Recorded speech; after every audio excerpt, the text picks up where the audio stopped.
Muy bien, pues continuamos con las predicaciones sistemáticas del libro de Lucas. Os invito a abrir vuestras Biblias por Lucas, capítulo 6, y hoy vamos a estar viendo los versículos del 12 al 16. He titulado este mensaje Hombres comunes con un llamado poco común. Hombres comunes con un llamado poco común. Creo que estaréis de acuerdo conmigo en que no es fácil escoger a las personas adecuadas, sea en lo que sea que estemos pensando. Por ejemplo, imagina que tienes una vivienda en propiedad, ¿vale? Una vivienda a la que le tienes mucho cariño y la quieres alquilar. Te pregunto, ¿la alquilarías a cualquier persona? ¿O tratarías de asegurarte de que esos posibles inquilinos sean personas cuidadosas, respetuosas con los vecinos? No sé, serias, con capacidad de solvencia para pagar.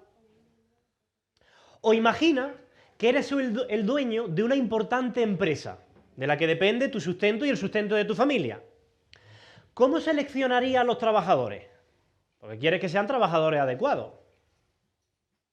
La mayoría de empresarios hoy día, para seleccionar a sus trabajadores, pues piden currículum, hacen entrevistas, te someten a periodos de prueba, porque ningún empresario quiere escoger mal, porque al final, de escoger bien o mal a tus trabajadores, va a depender el éxito o el fracaso de tu negocio. Y esto también sucede en el contexto de iglesia. Nosotros ahora vamos a pasar por un proceso de transición pastoral y necesitamos un pastor, pero ojo, no queremos cualquier pastor, ¿verdad? Tenemos la expectativa de que el nuevo pastor tenga una serie de cualidades que lo hagan idóneo para esta congregación. En la vida es importantísimo aprender a escoger bien. Aprender a escoger bien a tus amigos, aprender a escoger bien a tus referentes en la vida, a tus mentores, aprender a escoger bien a tu pareja, aprender bien a escoger las personas de las que te rodean. Siempre que puedas escoger algo, pues quieres escoger bien. Hay cosas que tristemente no se pueden escoger, como la suegra. Pero en aquello en lo que puedas escoger, pues quieres escoger bien, ¿no? Estoy de broma. Jesucristo, que es nuestro modelo a seguir, nuestro maestro, durante su ministerio terrenal también tuvo que tomar decisiones de gran envergadura y escoger a las personas adecuadas para su empresa, para su misión. Y quiero lanzar algunas preguntas. ¿Cómo tomó Jesús esas decisiones? ¿Qué criterios usó Jesús para llevar a cabo la selección de personal? ¿Qué principios podemos aprender de Jesús a la hora de tomar decisiones importantes también en nuestra vida?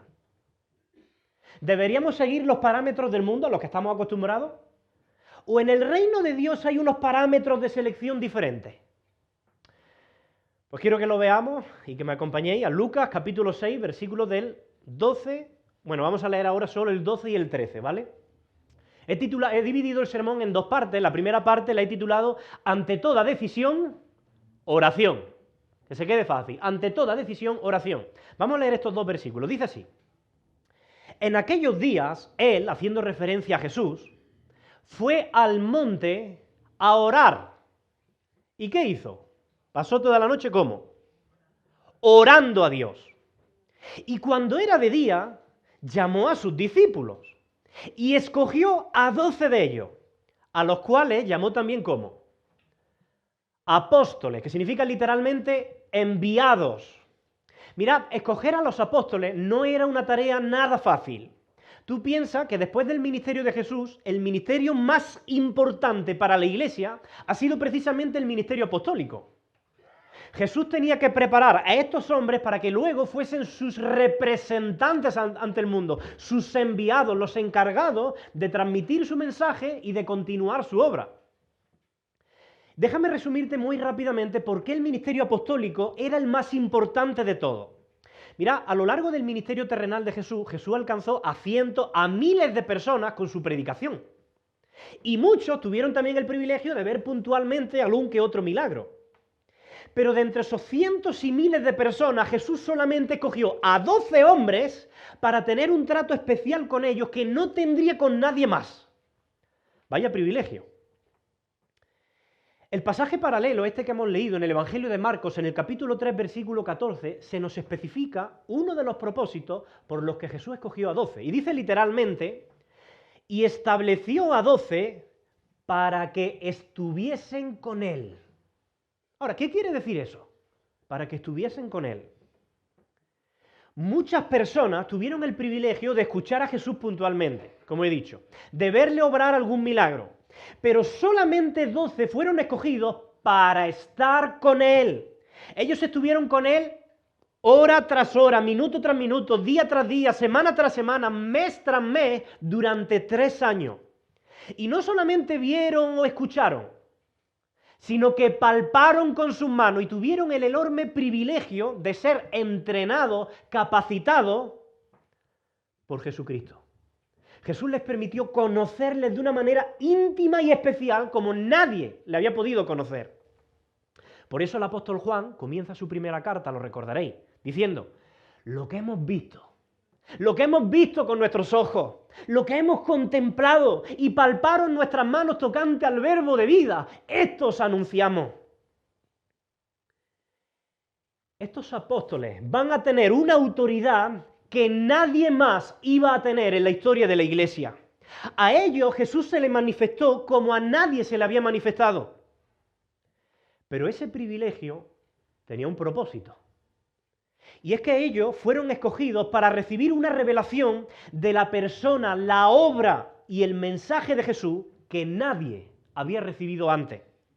Eso es lo que Pablo hace referencia, si buscáis en la carta a los Efesios, en el capítulo 3, versículo 5, Pablo dice que estos apóstoles recibieron, y cito literalmente, una revelación que en otras generaciones no se dio a conocer a los hijos de los hombres, como ahora es revelado a sus santos apóstoles. Piensa que toda la revelación del Nuevo Testamento fue escrita precisamente por apóstoles o por personas muy cercanas a los apóstoles. Así que era una enorme responsabilidad la que ellos tenían, porque ellos serían los encargados de establecer el fundamento de la iglesia. Todo lo que los creyentes deberíamos creer acerca de Jesús lo establecieron ellos de alguna forma. Por eso el apóstol Pablo, cuando él escribe la carta a los Efesios en el capítulo 2, versículo 20, ¿sabéis lo que dice?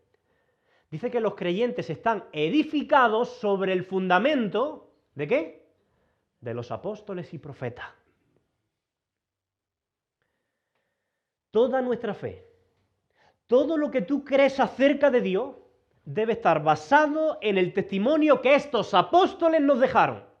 No en las supuestas nuevas revelaciones de los falsos apóstoles modernos, sino en la revelación fidedigna, veraz de estos 12 apóstoles que fueron escogidos exclusivamente por Dios para estar con Él. De hecho, Lucas, el escritor de Hechos, va a escribir en Hechos 2:42 que todos los creyentes de la iglesia primitiva perseveraban en la doctrina de los apóstoles. No perseveraban en la doctrina que a ellos les parecía más adecuada o que a ellos les gustaba más. Perseveraban en la doctrina de los apóstoles porque habían entendido que ellos y solamente ellos habían sido escogidos para establecer el fundamento de la fe cristiana. Es gracias a este ministerio apostólico de estos 12 hombres que hoy tú y yo estamos aquí, conocemos a Jesús y tenemos comunión con Él. Fíjate si era importante ese ministerio. Por eso Jesús, en la última cena que tuvo precisamente con los apóstoles, Él hizo una oración y dijo: mas no ruego solamente por estos, por los 12 apóstoles, sino por los que han de creer en mí por la palabra de ellos. Es decir, que si tú estás aquí y crees hoy en Jesús, es porque tú has creído por la palabra de ellos. ¿Quiénes son ellos? Los apóstoles. Así que era importantísimo escoger bien a estos apóstoles, a los apóstoles más adecuados, porque ellos tendrían una enorme responsabilidad con repercusiones eternas. ¿Y qué hace Jesús antes de tomar la decisión? Fíjate que Él no pide currículums. Él no hace entrevistas. Él no pide recomendaciones a familiares. Él no toma decisiones precipitadas. Él no se deja llevar por sus impulsos internos o por sus deseos personales. Lo primero que Él hace antes que cualquier otra cosa es orar. Y según el texto, su oración fue intensa, perseverante, ferviente. De hecho, nos va a decir Lucas por primera vez y única vez en todo el Nuevo Testamento que Jesús pasó literalmente toda la noche orando. ¿Cuántos de nosotros Hemos pasado alguna vez toda la noche orando. Pero yo creo que aquí está ya la primera lección. Piensa en algo.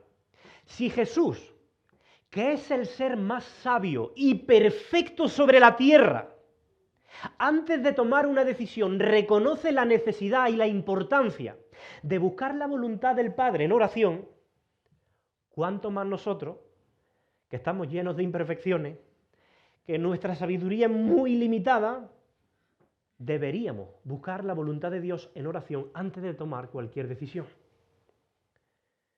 No deberíamos tomar ninguna decisión en la vida sin primero orar seriamente por conocer cuál es la voluntad de Dios para nosotros. Y digo esto porque generalmente nosotros tomamos decisiones impulsivas, basadas en nuestros deseos, en nuestros gustos personales, en lo que a nosotros nos parece que es lo correcto, y luego sufrimos las consecuencias. Jóvenes que se equivocan al elegir la carrera, relaciones que se inician a prisa, guiadas por las emociones iniciales de una relación romántica y terminan rotas y con los corazones dolidos, dañados, familias ahogadas por deudas que son simplemente la consecuencia de haber tomado malas decisiones en el pasado. Y ojo, esto nos ocurre a todos. No caigamos en el desánimo porque esto suceda. Porque Dios puede usar incluso nuestras malas decisiones para enseñarnos cosas, para darnos lecciones, para sacar cosas positivas de ello. Pero si tú examinas cada una de esas decisiones que acaban en fracaso, tú verás que hay un factor común detrás de todas ellas, siempre. Las personas no buscaron de manera perseverante, intensa, seria, la guía de Dios en oración, para tomar decisiones alineadas con la voluntad de Dios para sus vidas. Grábate esto en la mente. Antes de toda decisión, oración. La oración es una forma de reconocer tu dependencia de Dios. Cuando tú oras, antes de tomar una decisión, es como si estuvieras diciendo, Señor, tú eres primero. Yo tengo mis gustos personales, Señor, y yo tengo mis deseos, mis inclinaciones, a mí me gustaría decidir esto. Pero yo no quiero tomar una decisión, Señor, basada en mi engañoso corazón, o una decisión basada en mi limitada sabiduría o mi limitado conocimiento. Señor, yo quiero tomar una decisión basada en tu verdad, porque tú lo conoces todo, tú sabes lo que es mejor para mí. Quiero tomar una decisión basada en tu infinita sabiduría. Señor, guíame en esto. Ábreme puertas, ciérrame puertas, háblame. Y si tú haces esto, Dios te va a orientar y te va a guiar a través de la oración. Ahora, seamos sinceros. ¿Con qué frecuencia dedicamos tiempo a la oración y a la reflexión antes de tomar una decisión? ¿Cómo somos capaces de distinguir entre lo que son nuestras ambiciones, nuestros deseos personales y los planes de Dios a la hora de tomar decisiones? ¿Qué papel están jugando tus emociones y tus deseos en tus decisiones? ¿Y cómo lo equilibras eso con la búsqueda de la voluntad de Dios para tu vida? Pues cierro este primer punto con ese consejo de Dios. Antes de toda decisión, oración. Pero ahora quiero pasar al segundo punto de la predicación, que he titulado Hombres comunes con un llamado poco común. Y quiero que leáis conmigo del versículo 13 al 16, ¿vale? De Lucas 6. Dice, y cuando era de día, ya había pasado toda la noche orando, Jesús llamó a sus discípulos. Jesús tenía muchos, miles de discípulos que le seguían. Pero dice que escogió a 12 de ellos, a los cuales también llamó apóstoles. Y ahora empieza a decir quiénes son estos. A Simón, a quien también llamó ¿cómo? Pedro, todos lo conocemos, ¿no? A Andrés, su hermano, a Jacobo y Juan, a Felipe y Bartolomé, a Mateo, a Tomás, a Jacobo, hijo de Alfeo, no el feo, Alfeo, Simón llamado Celote, Judas, hermano de Jacobo, y Judas Iscariote, por si se nos ha olvidado, dice Lucas, que llegó a ser el traidor. Mirad, ¿sabéis qué es lo que más me llama la atención cuando yo leo esta lista de hombres escogidos?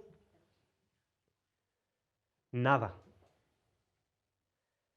No me llama la atención nada. Lo que más me llama la atención es que no me llama la atención nada. O sea, yo veo a 12 hombres demasiado comunes. Jesús no escogió a los mejores de entre todos sus discípulos. Jesús no hizo un casting primero para ver quién le impresionaba más con sus habilidades y dijo, pues a este lo escojo, este me ha gustado. No. Piénsalo bien. Ninguno de ellos, de estos 12, pertenecía a la élite religiosa. Ninguno era sacerdote, ninguno era un rabí, ninguno era un escriba, ninguno era fariseo y ninguno era saduceo. Ninguno era rico, a excepción quizás de Mateo, que como sabéis era publicano, y engañando a la gente pues algo se echaba al bolsillo. Pero a excepción de él, ninguno era rico. Tampoco pertenecían a la élite intelectual. No eran personas especialmente cultas o educadas, no eran teológicamente astutas. De hecho, en el libro de Hechos se les va a describir como personas sin letras y del vulgo. Por si fuera poco, todos, excepto Judas Iscariote, todos eran galileos. Claro, en aquel tiempo, quizás tú dices, bueno, ¿y a mí eso que me dice que sean galileos? Bueno, en aquel tiempo los galileos eran menospreciados por el resto de los judíos, porque se les consideraba personas más analfabetas, más rudas, más de campo. Hoy día nosotros bromeamos con los de Lepe. Bueno, pues ellos no solo bromeaban, sino que lo tomaban en serio. Los de Galilea eran muy torpes. Y alguno podría pensar, bueno, es que el pobre Jesús escogió a estos hombres porque no sabía lo que estaba escogiendo. Porque si lo hubiera sabido, seguro que hubiera escogido a otro. Pero no es cierto. A lo largo de los evangelios se nos va a decir en varias ocasiones que Jesús sabía desde el principio quiénes eran estos hombres y quiénes iban a llegar a ser. Por poner un ejemplo, en Juan 6,64 dice, porque Jesús sabía desde el principio, haciendo referencia a sus discípulos, quiénes eran los que no creían y quién le había de entregar incluso. A Jesús nada de esto le pilló por sorpresa. Claro, eso hace que la elección de Jesús sea todavía más difícil de entender. A mí me cuesta mucho entenderla. Porque es que ese extraño lo mires por donde lo mires. Mira, te pongo un ejemplo. Jesús escoge como apóstol a Mateo, un publicano. ¿Tú sabes quiénes son los publicanos? ¿Quiénes son? Sí, son recaudadores de impuestos, pero como dice Antoñita, eran personas despreciadas, odiadas por los judíos, eran traidores de la patria. ¿Por qué? Porque siendo judíos, ¿su trabajo en qué consistía? En recaudar impuestos de sus compatriotas los judíos para dárselos a sus opresores los romanos. Y no contentos con eso, los publicanos trataban de recaudar mucho más de lo que Roma les exigía, porque todo eso sobrante se lo echaban a su propio bolsillo, de ahí ganaban ellos. Así que los publicanos eran conocidos por practicar diariamente, todos los días, el robo, la extorsión, la explotación y hasta la usura, porque ellos prestaban dinero a las personas necesitadas, pero luego les cobraban unos intereses de devolución exagerados. Se aprovechaban descaradamente de la gente. Por eso los judíos en tiempos de Jesús despreciaban, odiaban y estaban enfadados contra los publicanos. Fíjate si este era el caso, que a los publicanos se les prohibía entrar en la sinagoga, aunque eran judíos. Se les apartaba de la vida religiosa. No solo eso, a los publicanos no se les permitía dar su testimonio en los tribunales, porque eran considerados mentirosos habituales. Eran gente marginada, de mala reputación. Y Jesús va y escoge a un publicano. Toma ya. ¿Qué veía Jesús en estas personas? Pero es que no es solamente eso, es que cuanto más los conoces a este grupo, más te convences de lo incapacitados que estaban para ser apóstoles. Lo mires por donde lo mires. Mira, Jesús no solamente escoge a Mateo, un publicano, sino que escoge, según el versículo 15, a un hombre llamado Simón, y dice literalmente, Simón llamado celote. Toma ya. ¿Tú sabes quiénes eran los celotes? Mirad, los celotes eran un grupo político del judaísmo de carácter muy violento y revolucionario. Ellos luchaban por liberarse de la opresión romana. Algunos se les conocían como sicarios, iban siempre armados y si veían a un soldado romano descuidado, lo asesinaban. Y si veían a un judío traicionando a su patria, lo asesinaban. Estos eran los celotes. Así que Mateo, un publicano, y Simón el celote no podían haber sido personas más radicalmente diferentes, no solo diferentes, opuestas, antagónicas. Y a Jesús no se le ocurre otra cosa que juntar para su grupo de apóstoles a un publicano traidor de los judíos y a un celote cuyo oficio es asesinar a los traidores de los judíos. Toma ya. Y los pone a funcionar juntos. Mira, ninguno de los que estamos hoy aquí veríamos con buenos ojos que uno de estos 12 fuese propuesto para ser el candidato al ministerio pastoral de esta iglesia. Yo tampoco los veo como los futuros líderes de ningún ministerio. No me los imagino predicando desde el púlpito, no me los imagino enseñando teología, quizás no les daría mi voto de confianza. Pero es que el problema es que cuanto más uno los conoce, más se convence de lo incapacitados que estaban para llevar a cabo una tarea tan grande como la de ser apóstoles. Mirad, los evangelios nos dicen una y otra vez que estos 12 hombres eran personas tercas y con una profunda falta de comprensión espiritual. Os voy a dar algunos ejemplos por no extenderme mucho. Mirad, en Mateo capítulo 15, versículo del 15 al 17, fijaos lo que dice. Dice que se le acerca Pedro, bueno, se le acercan los apóstoles y le preguntan a Jesús, explícanos esta parábola, dinos, ¿qué es lo que significa esto que nos acabas de decir? Fijaos la respuesta de Jesús, versículo 16. ¿También vosotros sois aún sin entendimiento? Otras versiones, por ejemplo, la Nueva Versión Internacional dice, ¿todavía son tan torpes? ¿No entendéis, dice el versículo siguiente, que todo lo que entra en la boca va al vientre y es echado en la letrina? En Marcos capítulo 8, versículo del 16 al 18, dice así. Dice que los apóstoles comentaban entre sí, lo dice porque no tenemos pan. Al darse cuenta de esto, Jesús les dijo, ¿por qué están hablando de que no tienen pan? ¿Todavía no ven ni entienden? Vuelve atrás. ¿Todavía no ven ni entienden? ¿Tienen la mente embotada? O sea, fijaos la frustración de Jesús con estos 12. Y el versículo 18. Es que tienen ojos, pero no ven. Tienen oídos, pero no oyen. ¿Acaso no recuerdan? En Marcos 9, solo un capítulo después, dice así. Pero ellos no entendían esta palabra de Jesús y encima tenían miedo a preguntarle. No se enteraban de nada. Y bueno, si al menos solamente fueran ignorantes, pero luego fueran humildes, pues tú dices, mira, tienen un punto positivo, ¿no? Un punto a favor. Pero es que los evangelios dejan claro una y otra vez que si algo le faltaba a estos hombres, era humildad. Eran personas egoístas, egocéntricas, orgullosas, centradas únicamente en quién de ellos sería el más grande. En Marcos 9, 33 y 34 dice que los apóstoles llegaron a Capernaum y cuando estuvo en casa les preguntó Jesús, ¿qué disputabais entre vosotros en el camino? Es decir, ellos aprovechaban los caminos para discutir, lo típico. Y fíjate lo que dice, que discutían. Dice, pero ellos se quedaron callados porque en el camino habían discutido entre sí quién había de ser el mayor, el más importante. Siempre pensando en el egocentrismo. En Lucas 9:46, de nuevo, dice entonces entraron en discusión, de nuevo, ¿sobre qué? ¿Quién de ellos sería el mayor? Pero es que fíjate, incluso en la última cena de Jesús, que Jesús abre su corazón con ellos, Jesús está roto. Jesús les dice, oye, uno de vosotros me va a entregar. Era un momento donde Jesús más los necesitaba. Su corazón está triste. ¿Sabéis cuál fue la reacción inmediata de los apóstoles cuando Jesús le dijo, uno de vosotros me va a entregar? Dice Lucas 22, 23 y 24. Entonces ellos comenzaron a discutir, toma ya, entre sí, quién de ellos sería el que había de hacer esto. Y siguiente versículo. Y hubo también entre ellos una disputa, seguidamente, sobre quién de ellos sería el mayor. Es que es el colmo del descaro. Y quizá alguno piensa, bueno, sí, José Daniel, es verdad, ellos estaban faltos de comprensión espiritual y eran muy orgullosos y egocéntricos, pero al menos eran hombres de fe. ¿Qué? Precisamente la Biblia los describe como hombres débiles en la fe.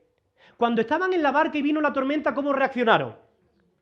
Mateo 8, 25, 26 dice que vinieron sus discípulos y le despertaron diciendo, Señor, sálvanos que perecemos. ¿Y qué les contesta Jesús? ¿Por qué teméis? ¿Hombres de qué? De poca fe.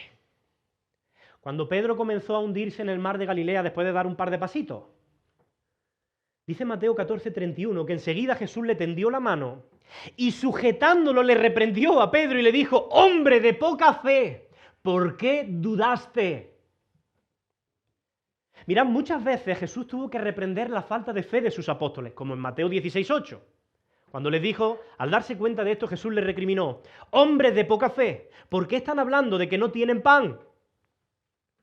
Bueno, quizá alguien está pensando, sí, José Daniel, eran hombres faltos de fe, faltos de comprensión espiritual, faltos de humildad, pero al menos eran leales y comprometidos con Jesús. Tampoco.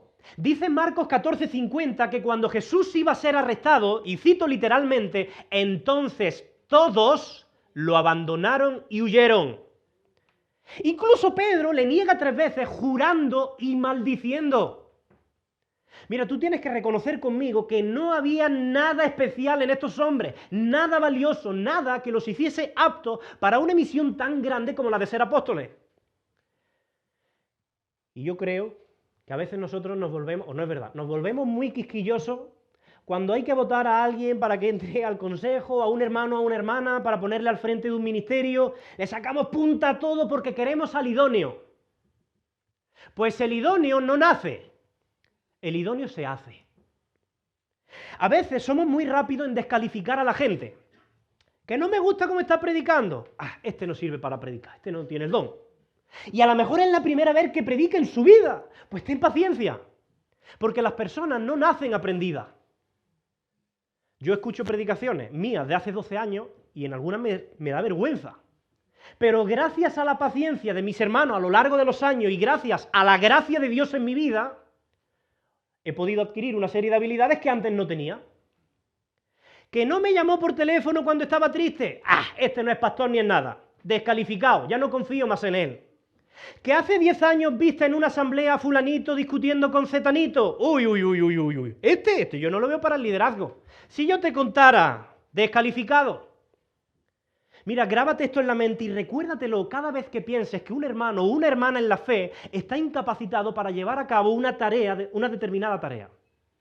O cuando tú mismo te sientas incapacitado por tu pecado y te sientas indigno para el llamado que Dios te ha hecho. Recuerda esto. Jesús siempre escoge a personas imperfectas, a personas incapacitadas y ordinarias para hacer cosas extraordinarias. Siempre. Ese es el proceder de Dios a lo largo de toda la Biblia y a lo largo de toda la historia. De hecho, el apóstol Pablo quedó tan fascinado con esta verdad que él escribió en su primera carta a los Corintios lo siguiente. Él dijo, hermanos, consideren su propio llamamiento. No muchos de ustedes son sabios, según los criterios meramente humanos. Ni son muchos los poderosos, ni muchos los de noble cuna. Pero Dios escogió lo insensato del mundo para avergonzar a los sabios, y escogió a lo débil del mundo para avergonzar a los poderosos.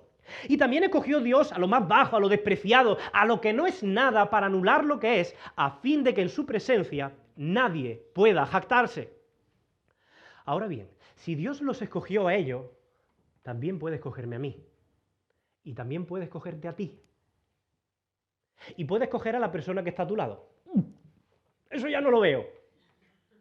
Bueno, no importa si tú no lo ves. Lo importante es valorar si Dios lo ve. Y si Dios no lo descalifica, ¿quién eres tú para descalificarlo? Por eso es tan necesaria la oración antes de tomar una decisión. Porque la oración va a hacer que nosotros dejemos de dar prioridad a nuestros gustos personales, a nuestros deseos, a nuestra afinidad con X personas, a nuestro estándar establecido, a nuestra vara de medir, y decidamos conforme a la voluntad de Dios, aunque esa voluntad no siempre coincida con la nuestra. Quizá hay en esta iglesia personas que no confían en ti, pero Jesús sí. Quizá tú mismo estás desanimado porque tú conoces tu propia debilidad, tus fracasos, tu impotencia y no confías en ti. Pero Jesús sí. Porque si algo nos enseña este texto es que Jesús no nos escoge por nuestras capacidades, por nuestras habilidades, por nuestro conocimiento, ni por ningún mérito personal. Es por gracia y es por gracia. Y esa es la forma de actuar de Dios a lo largo de toda la historia. Mira, piénsalo en el Antiguo Testamento. Dios escoge a Abraham. ¿Tú sabes quién era Abraham? Un pagano, un idólatra que adoraba a dioses paganos, a dioses falsos. Y Dios lo toma a él y le dice, voy a hacer de ti una gran nación, toma ya, y te voy a convertir en el padre de la fe. Y en Isaías 41 le llama mi amigo. Dios escoge a Moisés, un asesino exiliado en Madián. Y dice, yo te voy a escoger a ti para liberar a una nación que lleva 400 años esclava en Egipto. Dios escoge a una mujer de mala reputación, a una prostituta llamada Rahab, para ayudar al pueblo de Dios en la conquista de la tierra prometida. Y no solo eso, la incluye en el plan de salvación, como uno de los ancestros de Jesús. Dios escoge a un pastorcillo de ovejas, insignificante, ni su propia familia apostaba por él. Y lo escoge para liberar a Israel de los filisteos y para vencer al gigante Goliat. Y no contento con eso, después del adulterio, después de su caída, lo convierte en el rey más querido y grande que jamás tuvo la nación. Y Dios escoge a un ermitaño que se viste con piel de camello y come langostas y miel silvestre. Y según Mateo 11:11, lo convierte en el hombre más grande que ha nacido alguna vez de mujer. Ese es el patrón de Dios a lo largo de toda la Escritura. Jesús conocía las debilidades, las faltas, los pecados, los defectos de estos apóstoles, pero también vio en ellos el potencial que tendrían bajo el poder del Espíritu para cambiar el mundo. Y Dios entrega a estos hombres comunes un llamado poco común. Estos apóstoles son como vasijas frágiles en las que Dios ha derramado, ha echado un llamado glorioso. Por eso más adelante el apóstol Pablo escribirá: porque tenemos este tesoro en vasijas de barro, para que se vea que tan sublime poder viene de Dios y no de nosotros. Segunda de Corintios 4:7. Mira, hay una frase que me ha estado martillando toda la semana. Jesús no les escogió porque fuesen especiales, sino que llegaron a ser especiales porque Jesús los escogió. Jesús no los escogió porque fuesen especiales, sino que llegaron a ser especiales porque Jesús los escogió. Y eso también es verdad acerca de nosotros. Dios no te ha salvado a ti ni te ha dado un llamado a servirle al ministerio porque nosotros tuviéramos algo especial diferente al resto. Más bien lo que hace de ti una persona especial es que a pesar de tu incapacidad, Dios ha puesto sus ojos en ti. Y te ha llamado por nombre y te ha escogido sin merecerlo y te ha dado un ministerio. Dios en su gracia escoge a vasos frágiles, a personas indignas para que ministren para Él. Como dice Santiago en su epístola, Dios toma a mujeres y a hombres como Elías, sujetos a pasiones semejantes a las nuestras. Porque el poder de Dios se hace más evidente si opera precisamente a través de nuestras debilidades. Y Dios usó a estos apóstoles, a estos vasos frágiles, dice el libro de Hechos, para trastornar el mundo. Y quiero que veáis lo que Dios pudo hacer a través de la vida de estos hombres tan comunes como nosotros. Porque generalmente todos estamos familiarizados con los fracasos, las caídas de estos hombres, sus debilidades, pero también conviene recordar rápidamente lo que Jesús hizo en ellos y a través de ellos, porque es exactamente lo mismo que Jesús puede hacer en ti y a través de ti. Tú no eres la excepción. Mirad, el primer apóstol que se menciona en esta lista es Simón, a quien Jesús le puso el sobrenombre de Pedro, Petros, que significa roca, o Cefas en arameo. Vale, todos recordamos a este hombre por ser un hombre impulsivo, que actúa y después piensa, lo hacía todo al revés, ¿no? Jesús tuvo que reprenderle muchas veces, incluso en una ocasión le dijo una frase muy fuerte. ¿Cuál fue? Apártate de mí, Satanás. Porque estaba permitiendo que nuestro enemigo espiritual influenciara su manera de pensar. Él fue literalmente zarandeado por Satanás, como Jesús le había advertido. Él era inconstante en su vida de oración. De hecho, se llegó a quedar dormido en los momentos donde Jesús más le necesitaba. Y terminó negándole en 3 ocasiones, jurando y maldiciendo. Pero a través de las experiencias de la vida y a través del trato íntimo que Jesús tuvo con este rudo pescador, este Simón llegó a convertirse en Pedro, la roca que Jesús siempre había querido que fuese. Y ese Pedro impulsivo y agresivo que le llegó a cortar la oreja al siervo del sumo sacerdote, ¿lo recordáis? ¿Lo recordáis? Ese hombre agresivo aprendió a ser un hombre con dominio propio y templanza. De hecho, en su primera carta, en el capítulo 2 de Primera de Pedro, escribe lo siguiente: para esto fuisteis llamados, porque Cristo también padeció por nosotros y nos dejó ejemplo para que vosotros sigáis sus pisadas. Él no cometió pecado ni se halló engaño en su boca. Y cuando le maldecían, fijaos, no respondía con maldición. Y cuando padecía, no amenazaba, sino que encomendaba la causa al que juzga justamente. ¡Qué cambio! Este hombre tremendamente orgulloso, ¿recordáis cuando Jesús le advirtió y le dijo: oye, Satanás me ha pedido para zarandearte, uno de vosotros me va a negar?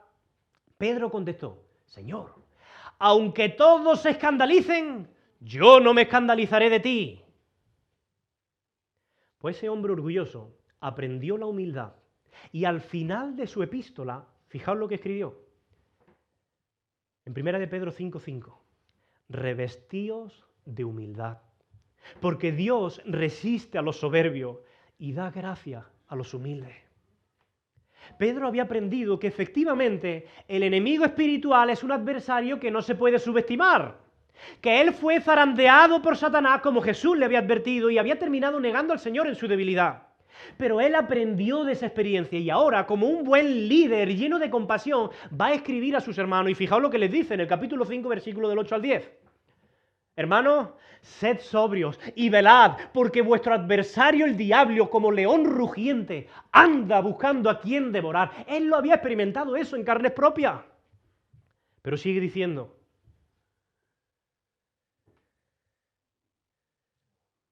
al cual resistid firmes en la fe, sabiendo que los mismos padecimientos que van cumpliendo en vuestros hermanos en todo el mundo, se van cumpliendo en vuestros hermanos en todo el mundo. Siguiente versículo. Mas el Dios de toda gracia, que nos llamó a su gloria eterna en Jesucristo, después de que hayáis padecido un poco de tiempo, Él mismo os perfeccione, afirme, fortalezca y establezca. Él sabe de lo que habla. Y ese Pedro cobarde que salió corriendo cuando fueron a arrestar a Jesús, se convirtió en un hombre determinado a sufrir por causa del Evangelio.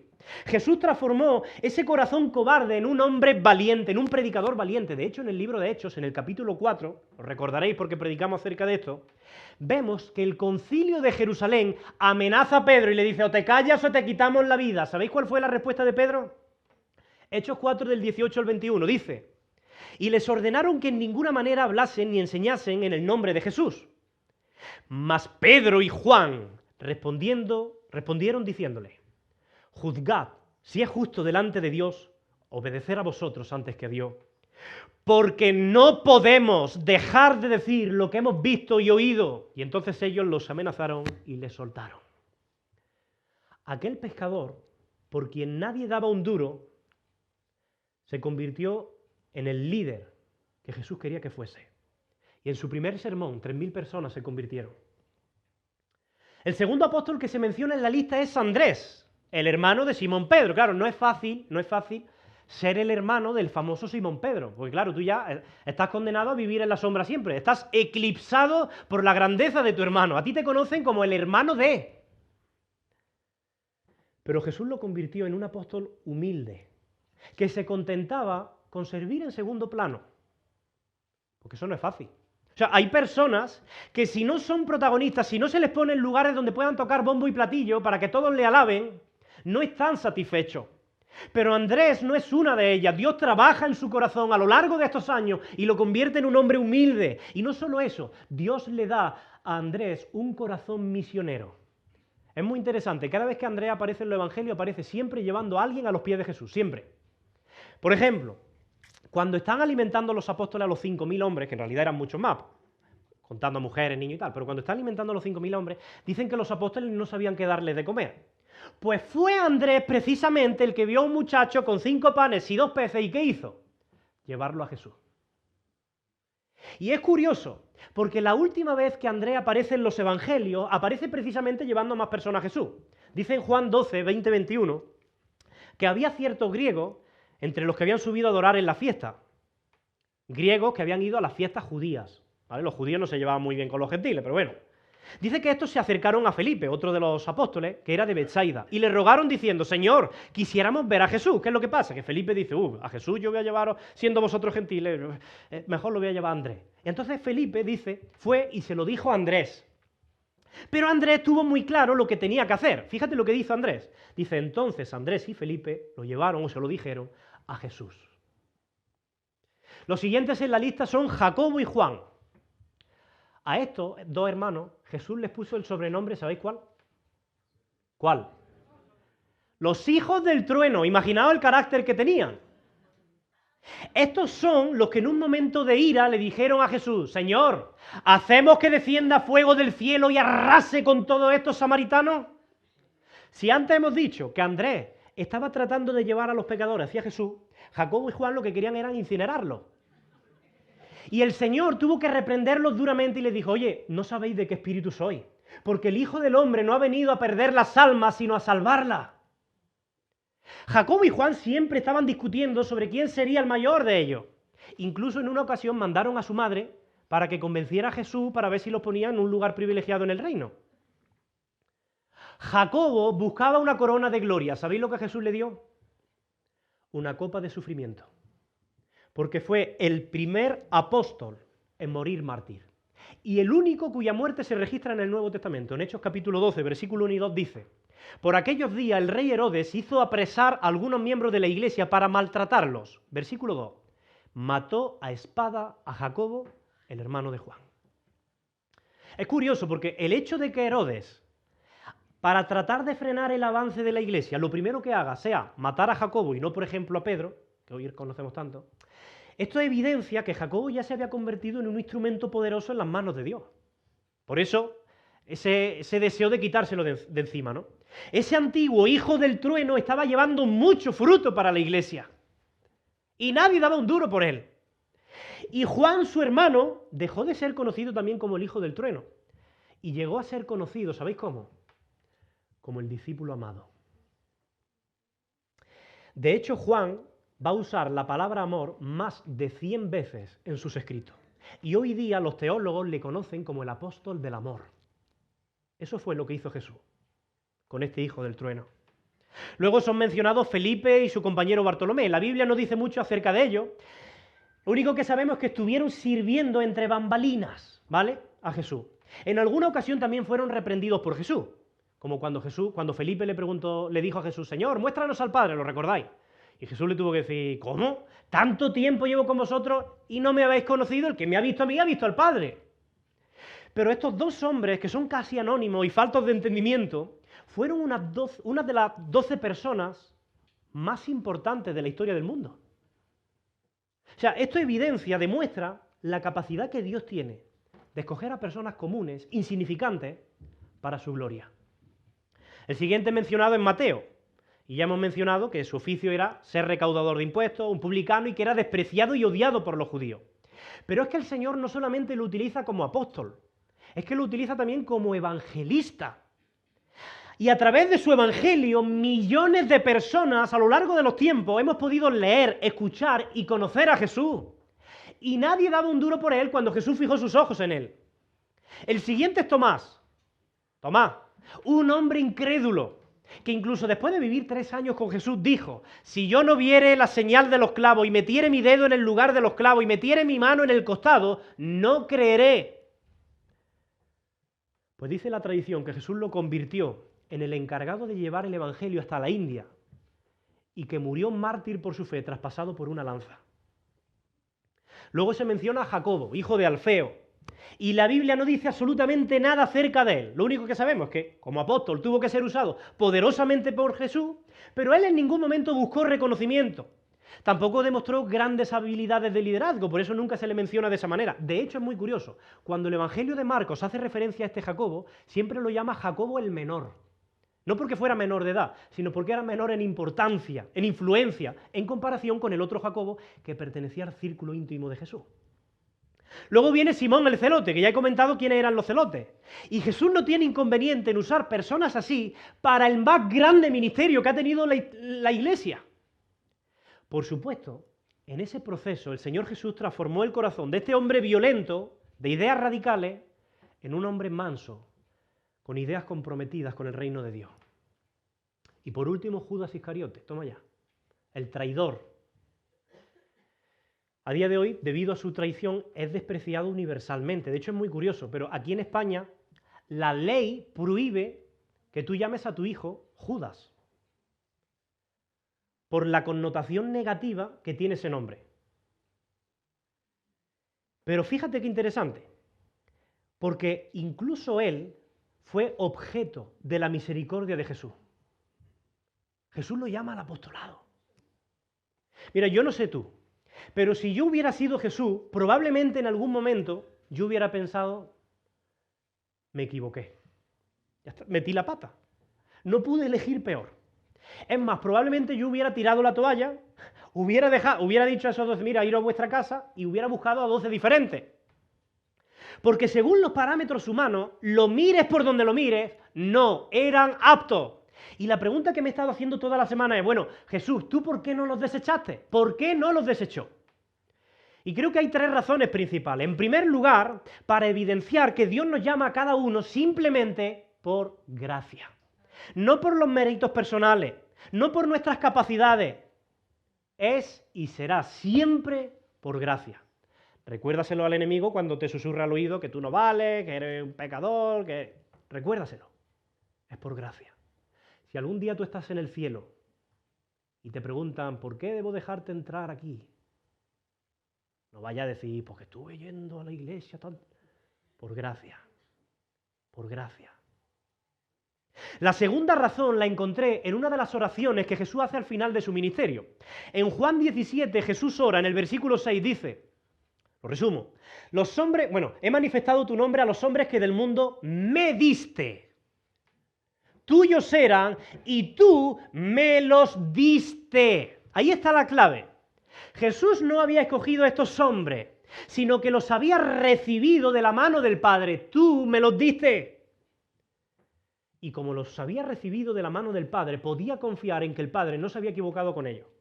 Y esta convicción lo mantuvo firme en su decisión, a pesar de ver constantemente las torpezas y las meteduras de pata de esos hombres. Mira, si tú eres un escogido de Dios en Cristo, Cristo no va a tirar la toalla contigo. Nunca. Nunca. Y en tercer lugar, es porque Jesús no solamente ve quién eres, Él también ve quién vas a llegar a ser en sus manos. Él conoce muy bien tu incapacidad. No tienes que tratar de disimularla. Pero Él también conoce su omnipotencia. Oh, no, pero es que yo soy un fracaso.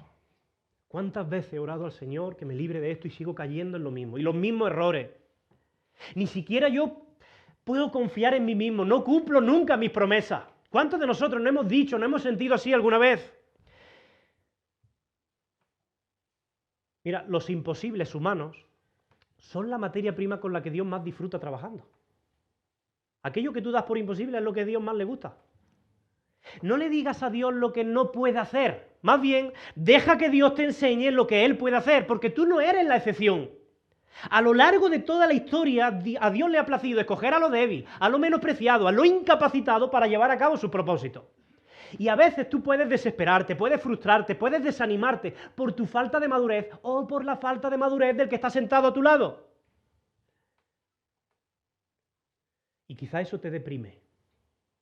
Pero quiero que entiendas que a pesar de eso, Dios tiene un plan para ti. Y Dios tiene un plan para tu hermano. Y que si Jesús ha puesto los ojos en ti y Él te ha llamado a servirle, ten por seguro que el que comenzó en vosotros la buena obra, la perfeccionará hasta el día de Jesucristo. Y lo que Dios se ha propuesto contigo, Él lo va a conseguir. Y si Él no se ha rendido contigo, no te rindas tú. Porque Dios sigue trabajando poco a poco, en ti y en mí. Mira, yo tengo 30 años ahora. Y estoy muy lejos, pero que muy lejos de la persona que yo era cuando tenía 15 años. Y vosotros me conocéis. Pero también sé que estoy muy lejos, pero que muy lejos de la persona que seré cuando tenga 45. Porque confío en la promesa de que el que comenzó en mí la buena obra la perfeccionará hasta el día de Jesucristo. Y no es mi capacidad, no es, lo que José Daniel ha podido conseguir. No, es la gracia de Dios. Una gracia que no te abandona. Una gracia que no tira la toalla. Una gracia que cuando otros te desprecian, Él sigue ahí. Y mira, no pasa nada si tú te ves a ti mismo impotente, incapaz, débil, frágil, insuficiente para el llamado que Dios te haya dado. ¿Sabes por qué no pasa nada? Porque esa es la verdad. Lo eres. Eres impotente, eres incapaz, eres débil, eres frágil, eres insuficiente para llevar a cabo la misión que Dios te ha dado. Y te digo algo, es liberador abrazar esta verdad. Es liberador reconocerlo. Es liberador tener que dejar de disimularlo. No soy capaz de pastorear bien una iglesia. No soy capaz de llevar a cabo un ministerio de manera perfecta. No soy capaz. Y es liberador reconocerlo. Y no pasa nada por reconocerlo. Pero fíjate, no solamente debemos reconocer nuestra insuficiencia, también tenemos que reconocer la suficiencia de Dios. Fíjate lo que Pablo escribe en 2 de Corintios 3:5. Dice, lo leo yo literalmente. Dice Pablo, no que estemos capacitados para hacer algo por nosotros mismos. Al contrario, nuestra capacidad proviene de Dios. Toma ya. Pablo sabe que los apóstoles no eran suficientes, pero es que tampoco debían serlo. Y tú no estás capacitado, pero es que tampoco debes estarlo. No te corresponde a ti llevar esa carga. Dios es suficiente, no tú. No abraces la mentira de que tú tienes que ser fuerte y suficiente por ti mismo. Deja que esa carga la lleve Jesús. Si tú te fijas a lo largo de toda la Biblia, la obra de Dios no está en las manos de lo que el mundo llamaría grandes hombres. Está en las manos de gente corriente, de gente común, como tú y como yo. Y si Dios puede usar a estos 12 hombres para una misión tan grande como el apostolado, ¿cómo no va a poder usarnos a nosotros? Si Dios solamente usara a creyentes perfectos, entonces Dios no podría usar a nadie. Porque a este lado de la eternidad, pues nadie es perfecto. Pero esta lección de estos 12 hombres nos recuerda que aunque cada uno tenía sus debilidades diferentes a las de los otros, sus pecados, sus luchas, sus fracasos, sus limitaciones, Jesús los recibió del Padre y los capacitó para cumplir su propósito. Y Dios quiere decirte hoy, y creo que para eso me ha puesto hoy aquí, para decirte a ti que no importa cuán inadecuado tú te sientas, Dios puede y quiere obrar en ti y a través de ti. Yo no entiendo por qué Jesús se fijó en mí, pero lo hizo. Tampoco entiendo por qué se fijó en ti, pero lo ha hecho. Y mira estos 12 apóstoles. Eran personas comunes como tú y como yo. Pero Dios los usó para cambiar el mundo. Dios quiere y puede usarte a ti o a la persona que está sentada a tu lado. No la menosprecies. Dios quiere usarnos para llevar a cabo sus propósitos, sean cuales sean. Tú y yo también hemos sido escogidos por Jesús.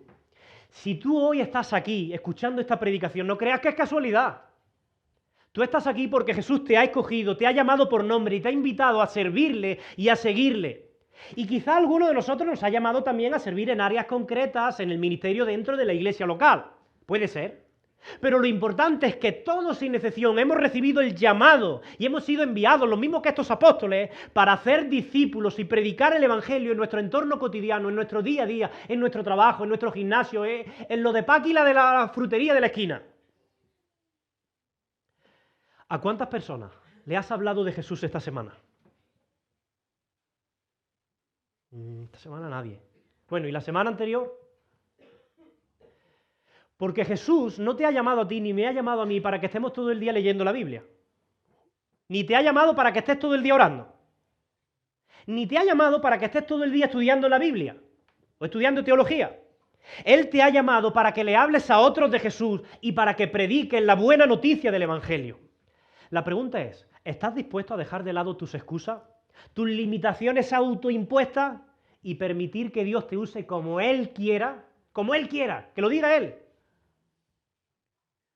¿Estás listo para confiar en su capacidad de transformarte, de capacitarte, sin importar lo débil que tú te sientas hoy?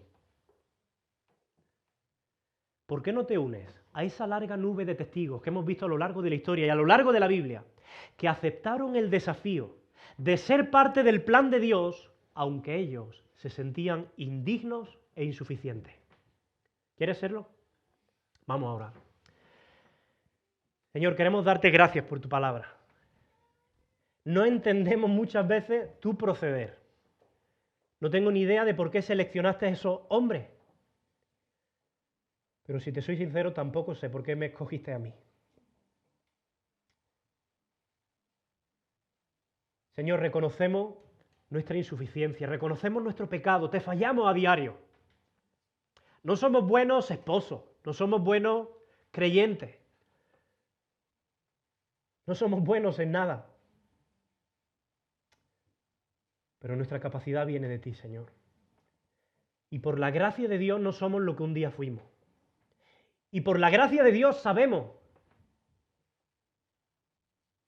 que un día seremos a lo que tú nos has llamado a ser. Señor, ayúdanos a mirarnos unos a otros con ojos de misericordia. Señor, no me permitas que yo descalifique a mis hermanos. Queremos ver tu preciosa obra milagrosa en nuestras vidas y en la vida de nuestros hermanos. Sorpréndenos, sorpréndenos. Señor, aquí hay muchos celotes.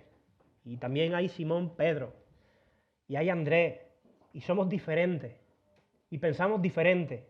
Y tenemos capacidades diferentes.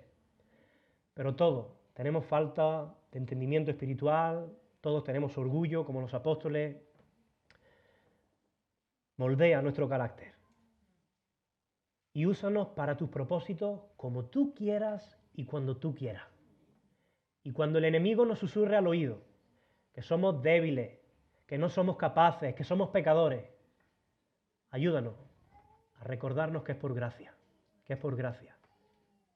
En tus manos, Señor, encomendamos esta predicación y te pedimos, Señor, que nos ayude a recordarla, a vivirla y practicarla. En tu nombre, amén, Señor.